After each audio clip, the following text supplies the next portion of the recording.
தேவனுக்கு மகிமை. நானே வழி, நானே வழியும் சத்தியமும் ஜீவனுமாய் இருக்கிறேன். யோவான் 14ஆம் அதிகாரம் 6ஆம் வசனம். ஜீவமார்க்கத்தின் வழி ஆண்டவராகிய இயேசு கிறிஸ்து.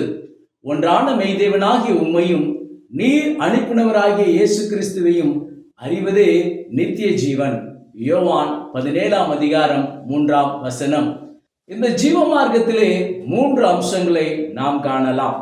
ஒன்று, என் ஆத்துமா பாதாளத்தில் விடப்படுவதில்லை, என் மாம்சம் அழிவை காணும். இரண்டாவது, என் ஆத்துமா பாதாளத்தில் விடப்படும், என் மாம்சம் அழிவை காண்பதில்லை.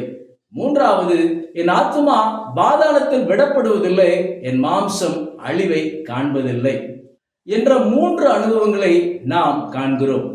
முதலாவதாக, என் ஆத்துமா பாதாளத்தில் விடப்படுவதில்லை, என் மாம்சம் அழிவை காணும் என்பதன் விளக்கம். மாம்சம் அழிவை காணும் என்பது சிட்சையை வெளிப்படுத்தும். நீ மண்ணாயிருக்கிறாய், மண்ணுக்கே திரும்புவாய் என்பது ஆதாமுக்கு கொடுக்கப்பட்ட சிட்சை. ஆனால் ஆடு அடிக்கப்பட்டு தோலுடை கொடுக்கப்பட்டு ஆதாம் மீட்கப்படுகிறான். தேவதூதருக்கு சரீரம் இல்லாதபடியினால் அவர்கள் ஆக்கினைக்குள் கொண்டு போகப்பட்டார்கள்.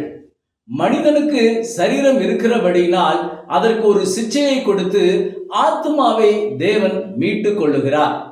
தேவதூதருக்கு நியாய தீர்ப்பு இருந்தது போல மனிதனுக்கு நியாய தீர்ப்பு இல்லை. நியாய தீர்ப்புக்கு தப்பித்துக் கொள்ளும்படியாக சிட்சை வைக்கப்பட்டிருக்கிறது.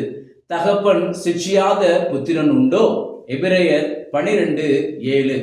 சரீரத்திலே ஏற்றுக்கொள்ளப்படும் சிட்சை ஆத்துமாவை ரட்சிக்கிறது. இரண்டாவதாக, ஆத்மா பாதாளத்தில் விடப்படும், மாம்சம் அழிவை காண்பதில்லை. ஐஸ்வர்யவான் செத்துப்போன உடனே அவன் ஆத்மா பாதாளத்தில் வேதனைப்பட்டது.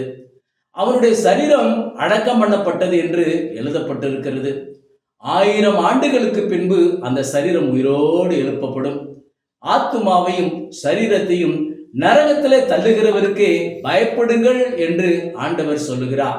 ஐஸ்வர்யவானுடைய வாழ்க்கையிலே இதை நாம் காணலாம். ஐஸ்வர்யவானுடைய ஆத்மாவும் சரீரமும் வெள்ளை சிங்காசன நியாய தீர்ப்புக்கு பின்பு அக்னி கடலிலே போடப்படும்.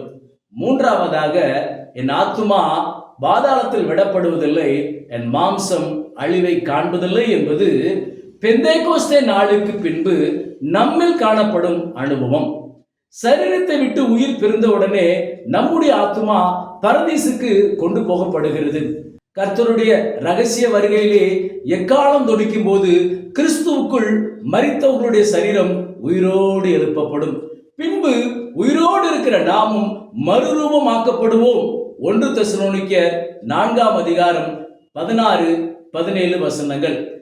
சரீரத்தை விட்டு உயிர் பிரிவது சாவு. ஆத்துமா பாதாளத்துக்குள் செல்வது என்பது மரணம். ஆத்துமா அழியாதது. பாவத்தின் சம்பளம் மரணம். இந்த மரணம் என்பது ஆத்துமாவோடு இணைகிறது. இந்த மரணம் என்பது நித்திய ஜீவனுக்கு எதிரானது. இந்த மரணம் பாதாளத்தோடு இணைகிறது. மரணமே உன் கூரெங்கே? பாதாளமே உன் ஜெயமெங்கே? மரணத்துக்கும் பாதாளத்துக்கும் உரிய திறவுகோல் ஆண்டவருடைய கையில் இருக்கிறது. வெளிப்படுத்தல் 1ஆம் அதிகாரம் 18ஆம் வசனம். மண்ணினாலே மனிதனை உண்டாக்கினார், அவன் மனிதன். நாசியிலே ஜீவசுவாசத்தை ஊதினார், அது ஆதாம். முந்தின ஆதாம் ஜீவாத்துமா.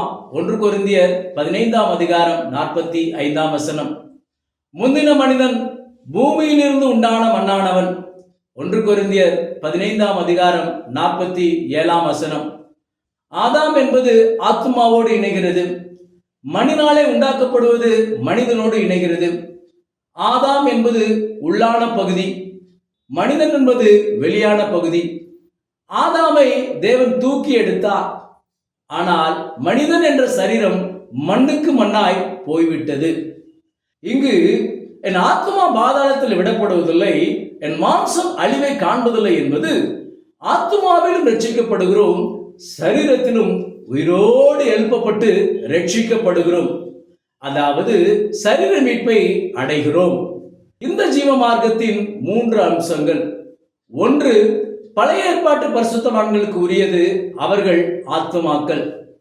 இரண்டாவது, ஆத்துமாவிலும் சரீரத்திலும் ஆக்கினை அடையும் ஆவிகள்.